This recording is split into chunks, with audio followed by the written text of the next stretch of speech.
एक लड़का जिसने जब भी सपना देखा तो बस सिंगर बनने का, जिसे अपने सपनों पर इतना विश्वास था कि उसने अपने पापा तक को चैलेंज कर दिया। जिसकी हम बात कर रहे हैं वो है सिंगर, कंपोज़र, राइटर और चार्मिंग पर्सनैलिटी वाले दर्शन रावल। आज दर्शन रावल ऐसा नाम है जिसे हर कोई जानता है। इतनी छोटी उम्र में सफलता पाने वाले दर्शन रावल को तो हर कोई जानता है, लेकिन उसके पीछे की मेहनत और ज़िद कोई नहीं जानता। तो चलिए आज हम आपको इस वीडियो में दर्शन रावल से जुड़े कुछ अनसुने किस्से बताएंगे। दर्शन रावल का जन्म 18 अक्टूबर 1994 को गुजरात के अहमदाबाद में रावल फैमिली में हुआ।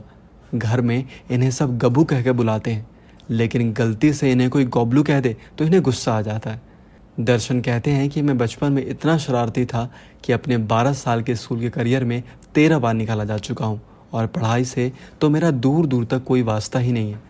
दर्शन अपने स्कूल का एक किस्सा शेयर करते हुए बताते हैं कि एक बार टीचर ने सबसे पूछा कि आप क्या बनना चाहते हो, तो एक लड़के ने हाथ उठाकर क्रिकेटर कहा और मैंने सिंगर। तो मैम ने उस बच्चे से पूछा, क्या तुम सचिन तेंदुलकर से ज़्यादा अच्छा खेल सकते हो? तो उसी समय उस बच्चे ने हाथ नीचे कर लिया। और मुझसे पूछा गया कि क्या तुम किशोर कुमार से ज़्यादा अच्छा गा सकते हो? तो मैंने हाथ बिल्कुल नीचे नहीं किया। मेरे पापा मम्मी तो मुझसे बहुत ज़्यादा परेशान हो गए थे कि मैं पढ़ाई में बिल्कुल ध्यान नहीं देता हूँ और सिर्फ सिंगिंग की बातें करता हूँ। अगर इनके पापा मम्मी की बात करें तो इनके पापा का नाम राजेंद्र रावल है और इनकी मम्मी का नाम राजल रावल है। इनके पापा एक राइटर हैं, ज़्यादा इन्हीं का असर दर्शन पर है।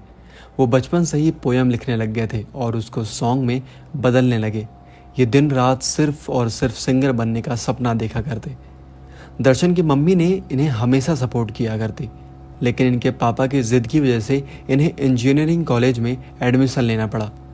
लेकिन फर्स्ट ईयर में ही इन्होंने पेपर लीक कर दिया और जिसकी वजह से इन्हें कॉलेज से निकाल दिया गया। तब इनके मम्मी पापा हार मान चुके थे। तब उन्होंने दर्शन को डांटा कि तुम जो हमेशा गाने की ज़िद किया करते हो, गाने से भला किसी का घर कैसे चलेगा? तुम पढ़ाई करो और अपने लाइफ में कुछ बड़ा करो। तब दर्शन ने कहा कि कल भले ही मुझे बॉलीवुड में गाने का मौका ना मिले, पर मैं बनूंगा तो सिंगर ही। और इसी ज़िद की वजह से उन्होंने यूट्यूब में काम करना स्टार्ट किया। और इंटरेस्टिंग बात तो ये है कि दर्शन और उनके गानों को बहुत पसंद किया जाने लगा। एक दिन दर्शन अपने फैमिली के साथ ट्रिप प्लान कर रहे थे। ये सब प्लान चल ही रहा था, तभी उन्हें इंडियाज़ रॉ स्टार से कॉल आया कि क्या आप रियलिटी शो करना चाहेंगे? तभी दर्शन ने कहा कि मुझे रियलिटी शो में कोई इंटरेस्ट नहीं है। उन्होंने कहा एक बार सोच लीजिए, इसमें आप खुद के बनाए हुए गाने गा सकते हैं। फिर क्या था, दर्शन ने अपना ऑडिशन का वीडियो बनाकर भेज दिया और अपने मम्मी पापा के साथ ट्रिप पे चले गए। दर्शन जैसे ही वहाँ से वापस आए तभी इंडियाज़ रॉ स्टार से कॉल आया कि आपका ऑडिशन वीडियो सेलेक्ट कर लिया गया है, क्या आप फाइनल ऑडिशन के लिए आ सकते हैं? फिर क्या था, दर्शन बिना कुछ सोचे समझे यूएस की ट्रिप छोड़कर मुंबई के लिए रवाना हो गए। फिर उन्होंने फाइनल ऑडिशन दिया और वो सेलेक्ट हो गए। और जब इंडियाज़ रॉ स्टार का पहला एपिसोड आया तब इन्होंने पहले मोहब्बत गाया, मानो अपने ऑडियंस के दिलों में छा गए। चारों तरफ शोर सिर्फ दर्शन दर्शन सुनाई देने लगा और इंडियाज़ रॉ स्टार से जो भी सिंगर आते थे वो दर्शन की बहुत तारीफ़ किया करते। एक बार इस शो में हिमेश रेशमिया आए। उन्होंने कहा कि दर्शन आप बहुत अच्छा गाते हैं, मैं तुमसे गाना ज़रूर गवाऊँगा। ये सारे कॉम्प्लीमेंट्स और कमेंट्स सुनकर दर्शन का कॉन्फिडेंस हाई हो गया और इनके पापा को अब तक पूरा विश्वास हो गया था कि मेरा बेटा सिंगिंग में बहुत अच्छा करेगा। सब कुछ बहुत अच्छा चल ही रहा था। इन्होंने सोचा कि जैसे ही ये शो ख़त्म होगा बॉलीवुड सॉन्ग की तो लाइन लग जाएगी, लोग मुझसे गवाने के लिए पागल हो जाएंगे। शो ख़त्म हो चुका था लेकिन इन्हें बॉलीवुड में कहीं भी गाने का मौका नहीं मिल रहा था। तब इन्होंने हिमेश रेशमिया को कॉल किया और उन्हें कॉल पर कहा कि क्या मुझे कभी बॉलीवुड में गाने का मौका मिलेगा? तब उन्होंने कहा कि घर आ जाओ। जब ये हिमेश के घर पहुँचे तो उन्होंने कहा कि ऊपर चले जाओ, रिकॉर्डिंग हो रही है, तुम गाना गा लो। तो दर्शन ऊपर गए और उन्होंने 4 लाइन रिकॉर्ड कर दिया। लेकिन दर्शन को ये नहीं मालूम था कि उनका बॉलीवुड डेब्यू है।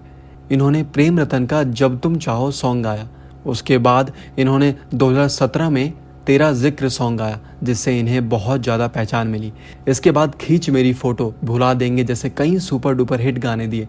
दर्शन बॉलीवुड के अलावा एक इंडिपेंडेंट आर्टिस्ट में भी काम करते हैं, जिसमें ये खुद सॉन्ग लिखते हैं, खुद कंपोज करते हैं और खुद ही गाते हैं।